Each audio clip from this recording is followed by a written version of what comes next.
use arrow notation to write the transformation rule. So in order to write arrow notation, what we need to do is take a look at what's going on in this picture.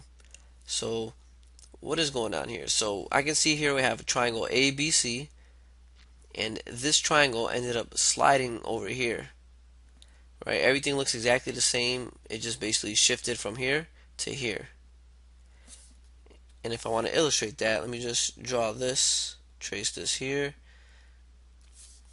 and I can see that if I were to take this triangle and I slide it over here, it's the same exact triangle. So not much change. It's just the actual location of it. So how did I know that it slipped in this direction? Well, or it slid in this direction? Well, you just look at the triangle. This is triangle ABC, and if you look at, for instance, point C, if I were to zoom in, it looks like that. It's just a point C. Then if I look at this point, that also is point C, but if you look at it, it has a little apostrophe. That's called prime notation in geometry. And the prime notation gives us information. It tells us that this is not the original point. This is what we call the image. It's like a copy. So our copy. And since this is my original, we call that the pre-image. So pre, before. So think of that like the original figure. So that's how you can tell the starting figure in comparison to the copy of it. Right? So the pre-image, the original, and then the image, the copy. So that is very important so that your arrow notation is correct, because when we write arrow notation, it's going to be of this format where it's going to be the pre-image, and we want to know where that moves to. So it's called arrow notation because we're going to use the arrow to say where the pre-image moved to, and then the result is called the image. So let's look at the points now. So let me, for instance, look at point A. Point A has coordinates -4, +2.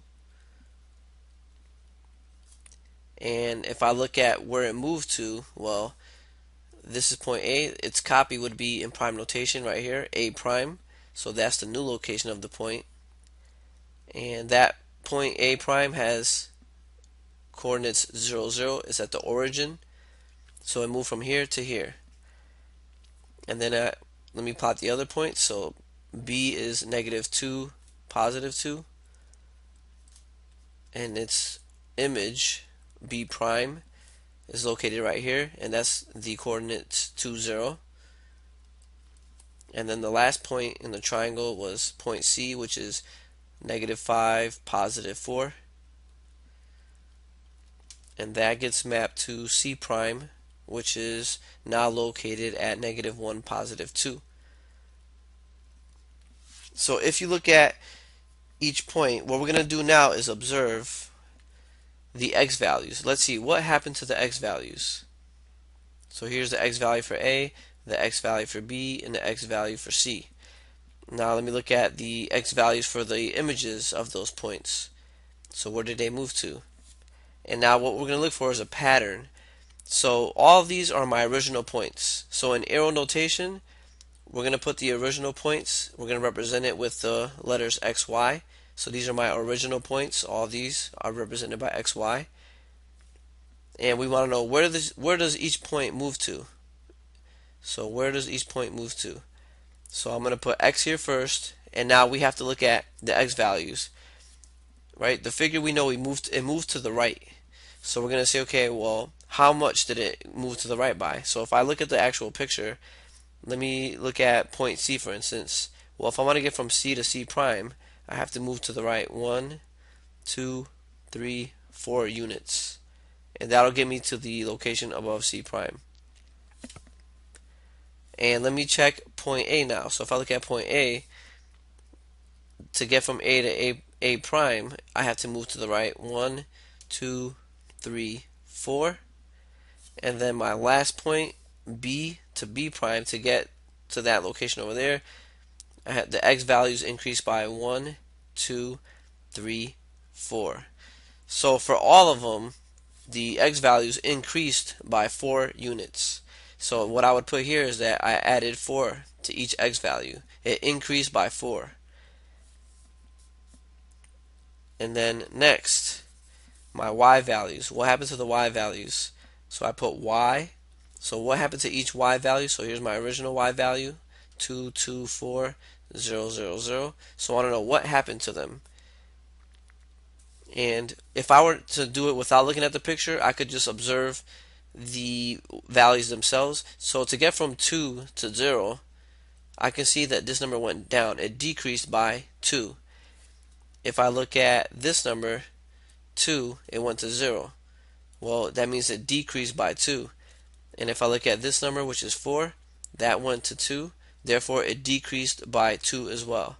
And you can see in the picture, if I were to pick a point such as C, and to get to C prime, I would have to actually move down 2 units in order to be at that same spot. And if I look at A, I'd have to move down 2 units in order to be lined up with the A prime. And for B, if I move down 2 units, that's also going to line up with B prime as well. So then what I would put it for my rule for the Y values is each Y value here had to be decreased by 2. So I put minus 2. And this is my arrow notation. So you have to be careful again. Make sure that you pay attention to the symbols used. So with the apostrophe, that lets you know that this would have been the image. That was the copy. And here, when we don't have the apostrophe, which is the prime notation, that lets us know that's the pre-image. And you have to make sure that the pre-image is on the left side, the image is on the right side. So when you're doing your arrow notation, again, it's the pre-image on the left and the image on the right.